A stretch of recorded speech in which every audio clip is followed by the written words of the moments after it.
De gerek ömrü boyu kimlik eder, alim odur dehri de alimlik eder. İnsan akı kimdir ki hakimlik eder. Allah izin verdi ki yarpağı düştü. Allah izin verdi ki yarpağı düştü.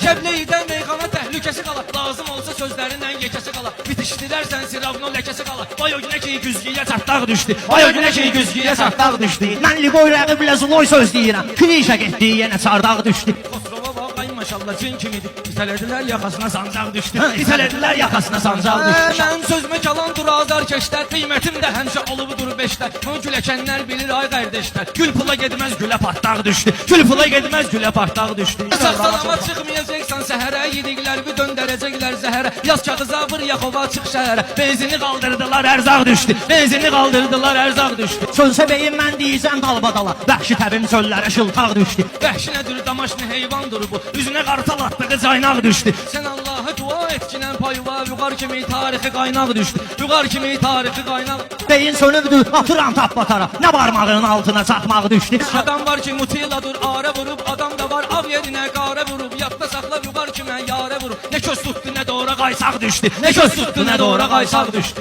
Biri cavan ki şairlərin getdi. Biri də o vaxt türməyə dustaq düşdü. Sərxifəli kəlləm ayallaq düşdü.